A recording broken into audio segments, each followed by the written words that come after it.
Sistem Necromancer, bab 136 sampai dengan 138. Bab 136. Mengunyah tulang. Langkah kaki yang berisik terdengar intensif. Sekelompok besar zombie keluar dari jalan komersial dan bergegas ke jalan utama. Dalam sekejap mata, area yang luas terisi. Brengsek, Wu Heng mengutuk dan ekspresinya berubah jelek. Suara pertarungan menarik perhatian para zombie. Ada tikus di satu sisi. Dan kita harus menghadapi mayat itu lagi. Jika Anda tidak melakukannya dengan benar, ini mungkin berbahaya. Ada juga anjing zombie di sini. Wu Heng meraih mobil dan melihat ke sisi lain.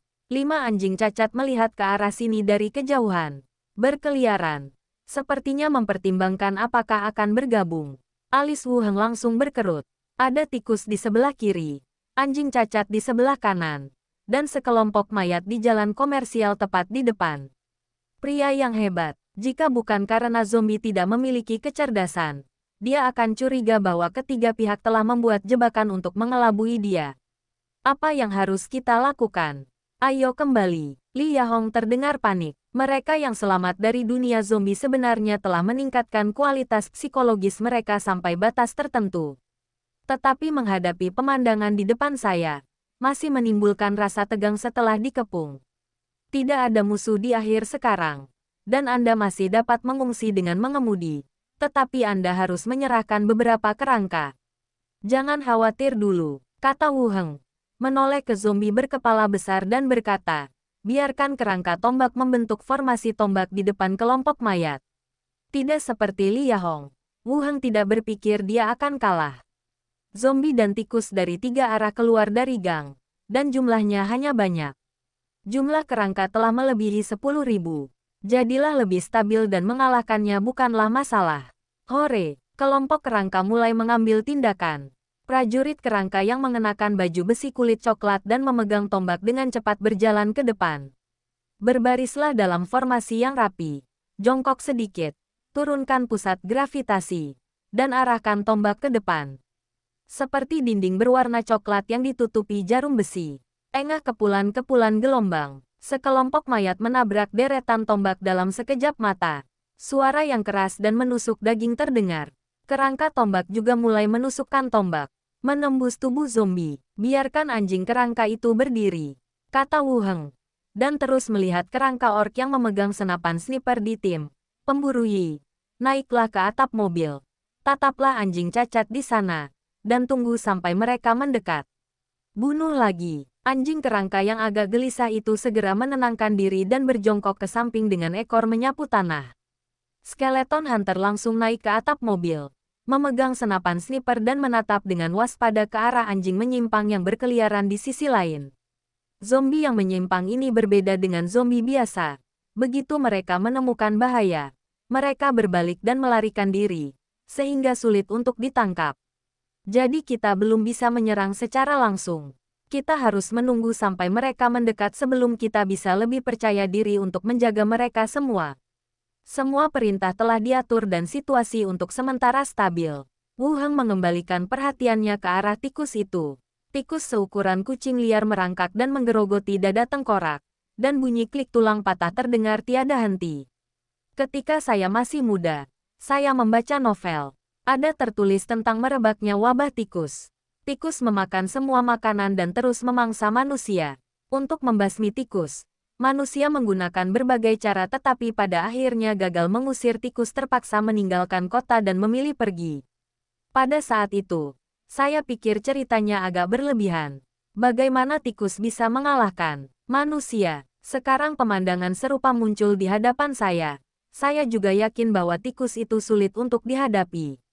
Wu Heng melihat ke area pertempuran dan mengerutkan kening. Kawanan tikus sangat padat, dan mengandalkan jumlah kerangka untuk menumpuk kawanan tikus hingga mati bukanlah cara yang hemat biaya. Pikirkan keahlian Anda dan semua serangan yang dapat Anda gunakan, dan mulailah memikirkan cara membunuh tikus dengan lebih efisien. Daripada menggunakan jumlah kerangka untuk menumpuk tikus sampai mati. Ada beberapa drum oli cadangan di dalam mobil. Li Yahong memeriksa dan berkata lagi. Dapatkan dengan cepat. Li Yahong membuka pintu mobil, menjulurkan pantatnya, menyandarkan tubuh bagian atasnya ke kursi belakang truk, dan membagikan bensin dalam tong minyak kedelai satu per satu. Totalnya ada 5 barel. Jumlahnya tidak banyak, tapi memblokir jalan di satu sisi seharusnya tidak menjadi masalah. Mengencangkan tutup tong minyak kedelai, menyerahkannya kepada orang besar yang sedang menonton kesenangan itu, dan berkata, "Ayo, lempar tong ini ke kelompok tikus, dan sebarkan." Pria bertubuh besar itu mengambil ember minyak kedelai dengan satu tangan dan membuangnya. Dengan keras, drum minyak tersebut menjatuhkan beberapa tikus. Pada saat yang sama, drum minyak tersebut pecah dan bensin memercik ke seluruh tikus dan tanah di sekitarnya. Bang bang bang gelombang. Kemudian, tong-tong minyak tersebut dibuang satu demi satu, dan disebarkan ke kelompok tikus. Tikus dalam jumlah besar itu tertegun dan berteriak marah ke depan. "Wu Heng hampir selesai. Angkat tangan Anda dan lepaskan bola api ke langit di atas tikus." Bola api berwarna oranye merah itu terbang ke udara. Setelah mencapai ketinggian tertentu, bola itu hancur dengan keras, seperti beberapa aliran api yang tersebar ke tikus, menyulut bensin. Gelombang apinya, yang lebih besar dari mantra gemuk, langsung dipenuhi tikus dan menyebar ke seluruh jalan. Gelombang api itu seperti tungku yang runtuh, terbakar dengan panas yang menyengat. Udara terdistorsi karena terbakar. Zizizi gelombang. Tikus yang ditelan lautan api itu mulai meronta dan menjerit, mengeluarkan suara meringkik yang keras. Api terus menyebar ke arah tikus. Tikus-tikus padat yang mengejarnya terus menyebar. Tikus-tikus itu juga ketakutan oleh api di depan mereka, dan mulai melarikan diri ke segala arah, mundur kembali ke toko di belakang dan menghilang ke dalam kamar pribadi. Hanya tikus yang tertelan api yang tersisa, masih meronta, kehilangan daya tahannya sedikit demi sedikit. Gelombang. Wu Heng juga menghela nafas lega saat melihat tikus-tikus itu mundur. Hal-hal ini sangat sulit untuk dihadapi. Bang gelombang. Tiba-tiba terdengar suara tembakan. Wu Heng menoleh ke belakang dan melihat Lai Yi telah menarik pelatuknya. Ada seekor anjing berpunggung hitam yang tampak seperti kuda di kejauhan. Dengan lubang berdarah di antara alisnya, ia terhuyung 2 langkah dan kemudian jatuh ke tanah. Anjing cacat lainnya, yang sedang mencabik-cabik kerangkanya, tiba-tiba membeku di tempat. Melihat sekeliling dengan ngeri, dia menoleh dan ingin lari ke kejauhan. Bang bang bang gelombang, tembakan kembali terdengar, dan peluru menembus tubuh anjing yang cacat itu. Pada saat yang sama, anjing kerangka juga bergegas keluar dari tim dan bergegas menuju anjing yang cacat dengan cepat. Anjing menyimpang yang belum mati itu menunjukkan kepanikan dan ingin melarikan diri. Bang bang bang gelombang. Suara tembakan kembali terdengar silih berganti. Tubuhnya tertembus peluru. Anjing kerangka itu bergegas maju dan mulai menggigit tubuh anjing cacat itu dengan gila-gilaan. Wu Heng terus melihat ke arah mayat-mayat di jalan komersial. Zombie masih mengalir deras, dan tidak ada perubahan karena mundurnya tikus. Di depan kerangka tombak, parit, bunker yang terdiri dari mayat secara bertahap menumpuk. Zombie yang menyerang berubah dari menyerang secara frontal menjadi memanjat parit, lalu melompat turun secara diagonal dari atas. Terjun ke dalam hutan tombak, Wu Heng berdiri di belakang dan menyaksikan pertempuran itu, dan terus memberi perintah, pria besar, kalian juga pergi dan bersihkan zombie." 2 kerangka raksasa, mengenakan baju besi, bergegas keluar. Seperti banteng gila, ia langsung menabrak zombie. Tangan terayun seperti pendulum, dan sejumlah besar zombie terbang keluar dan tersebar di mana-mana. Wu Heng sekali lagi memastikan arah kelompok tikus mata dan melihat bahwa masih tidak ada gerakan abnormal.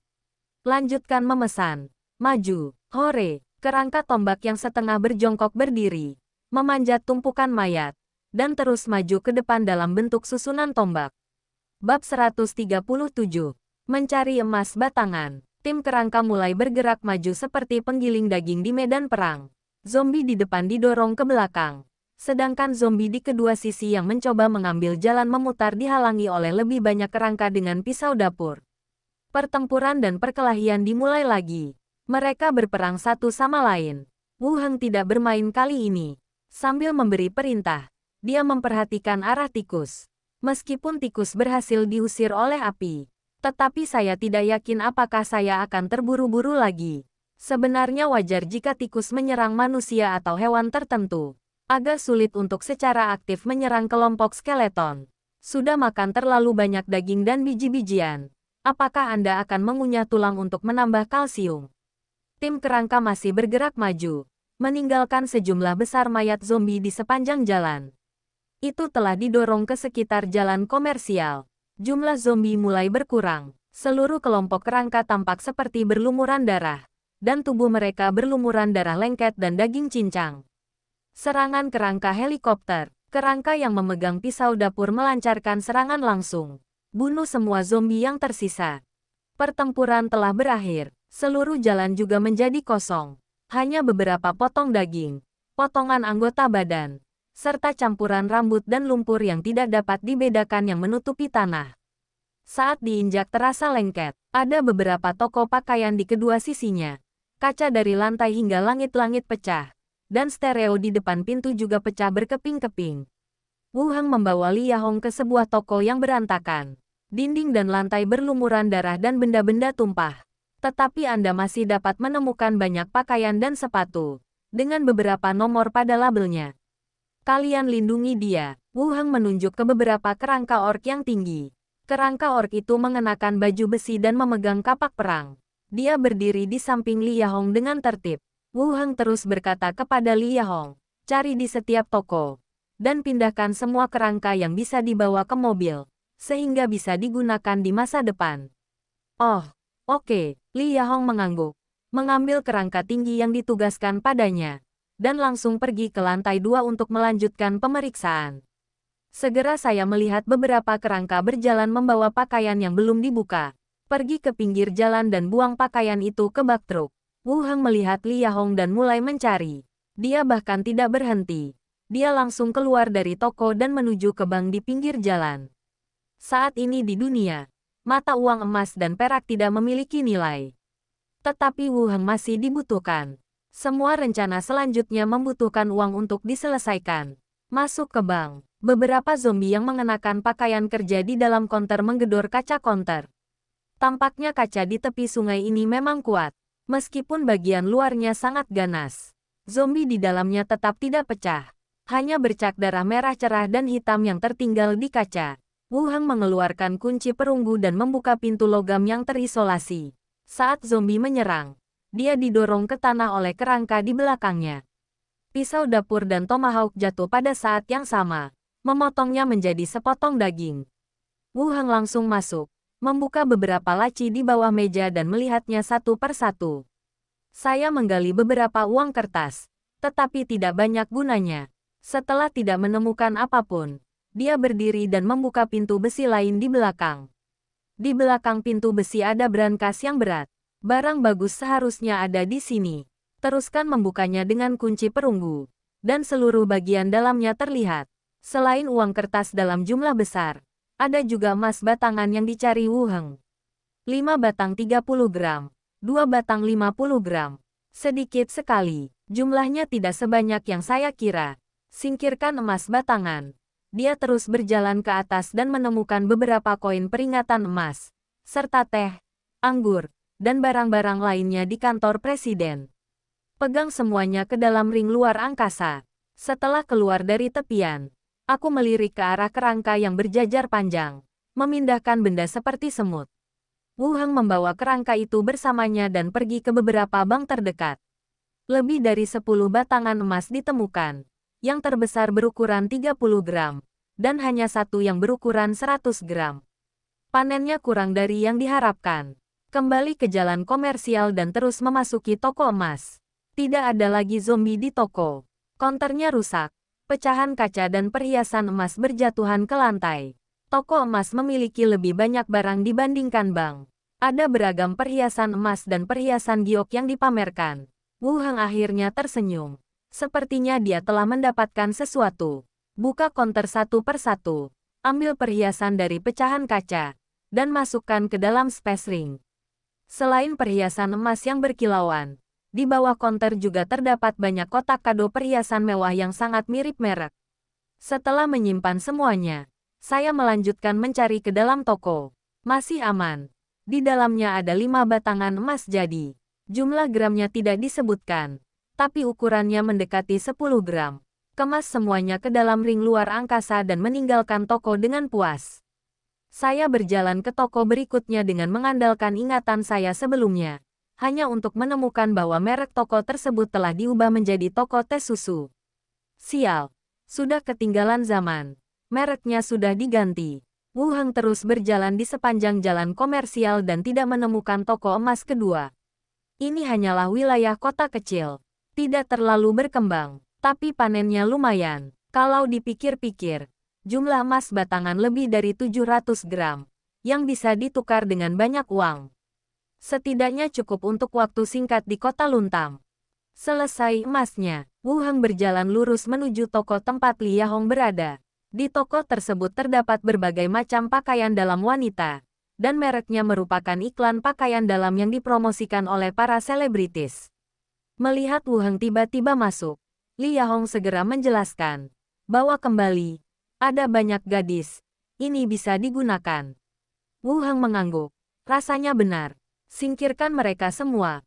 Akan sia-sia jika tetap di sini. Tetapi ada beberapa hal yang saya tidak mengerti.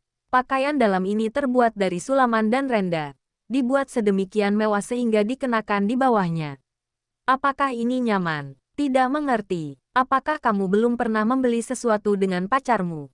Li Yahong bertanya. Jarang sekali pria datang ke tempat seperti ini.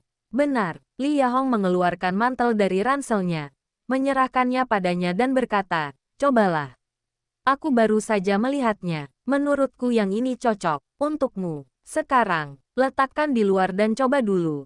Baru dibuka dan bersih. Wu Heng berdiri di depan cermin, dan Li Yahong mengenakan mantelnya padanya. Mengenakan pelindung kulit, terlihat agak menggembung.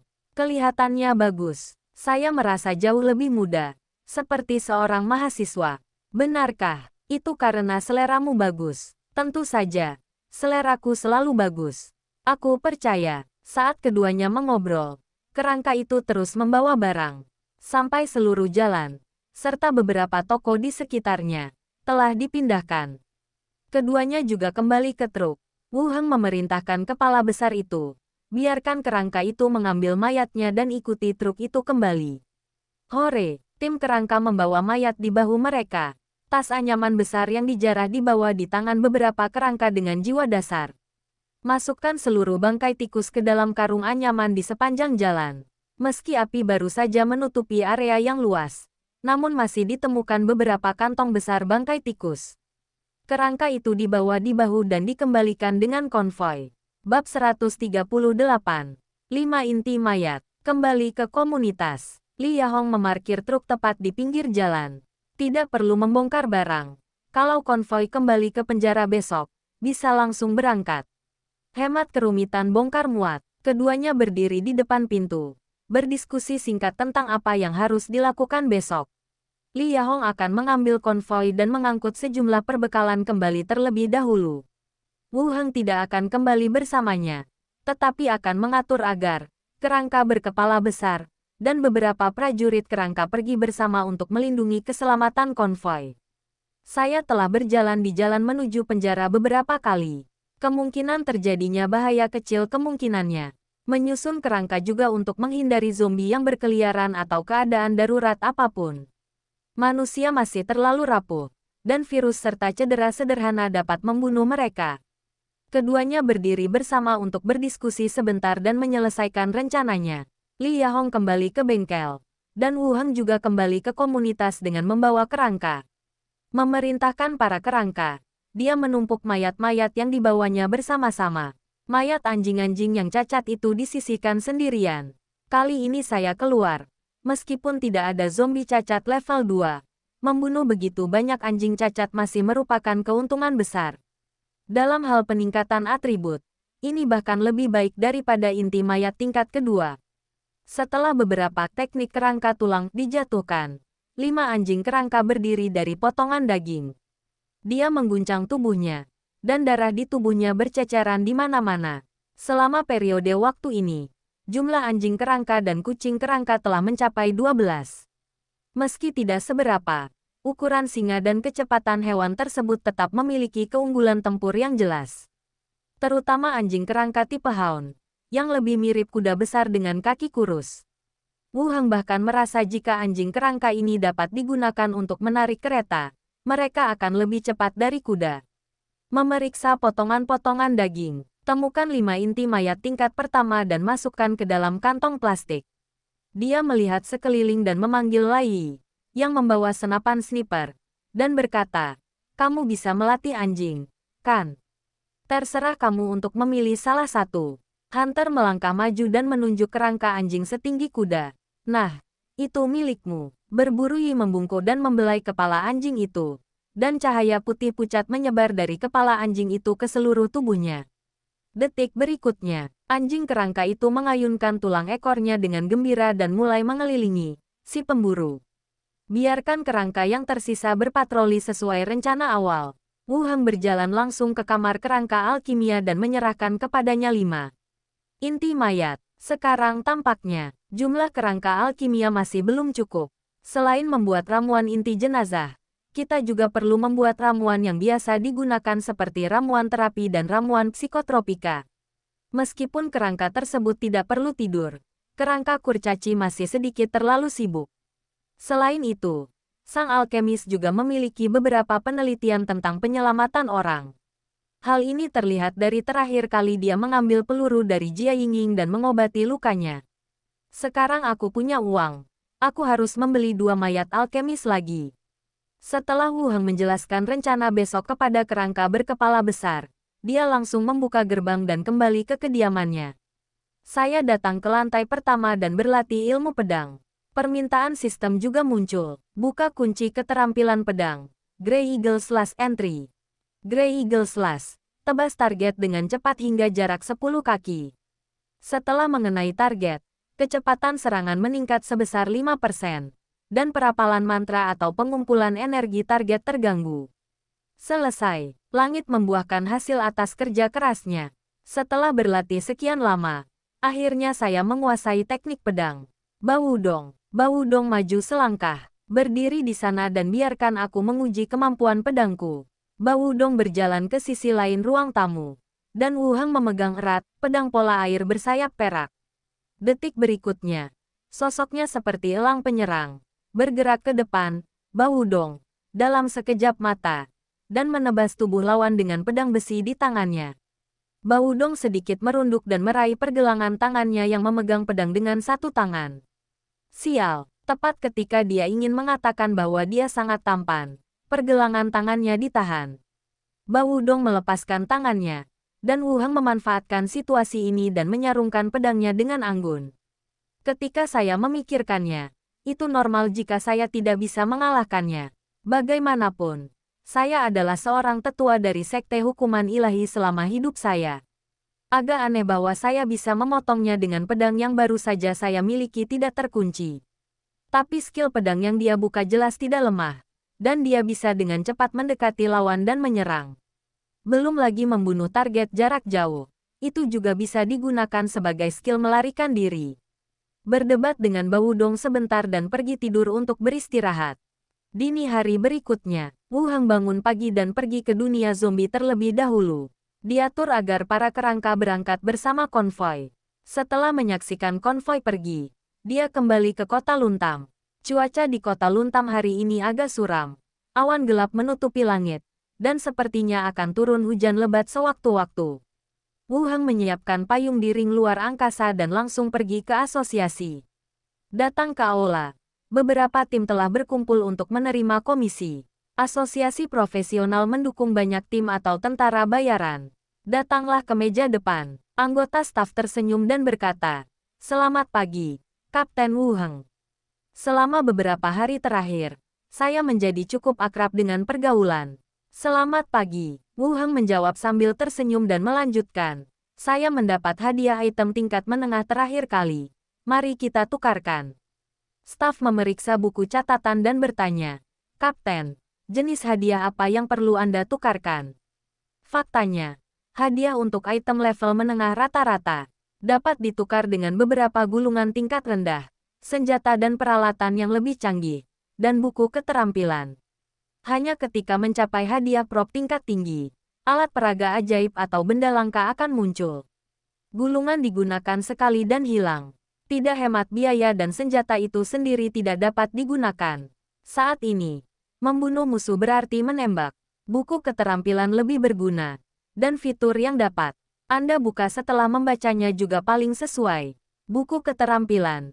Itu milik penyihir. Harap tunggu. Tidak lama kemudian, staf datang dengan beberapa buku keterampilan. Semuanya tingkat rendah. Seperti Acid Splash dan Dancing Light Technique yang telah dia buka. Mungkin membandingkannya, pilih buku berjudul Teknik Jatuh Bulu. Deskripsi. Dalam rentang casting, tentukan hingga 5 makhluk yang jatuh untuk menghasilkan efek keterampilan. Jika mereka mendarat sebelum mantranya berakhir, mereka tidak akan mengalami kerusakan akibat jatuh. Teknik bulu jatuh seharusnya menjadi kemampuan tambahan. Tetapi pada saat-saat kritis, hal ini seharusnya dapat menyelamatkan nyawa. Selain itu, tidak hanya dapat digunakan sendiri, tetapi juga dapat dilepaskan hingga 5 orang sekaligus. Ini dapat dianggap sebagai keterampilan yang sangat praktis. Setelah memastikan hadiahnya, Wu Heng berbalik dan pergi. Lewati koridor dan pergi ke ruang tim. Mendorong pintu dan memasuki ruang tunggu. Selain orc Duke, ada juga orc wanita dengan kulit hijau dan baju besi kulit. Dengan belati dan anak panah tergantung di pinggangnya. Dan busur panjang di punggungnya. Selamat pagi, Kapten. Duke menyapa. Duke mengganti pakaiannya hari ini. Ini bukan lagi armor pelat datar. Kali ini ada beberapa pola di atasnya. Dan kelihatannya dibuat jauh lebih baik. Khusus helm. Selain full metal juga memiliki lapisan yang lebih tebal pada bagian depan dan dahi. Sepertinya agak berat. Wu Heng mengangguk. Selamat pagi, Duke. Siapa ini? Ini anggota baru kami.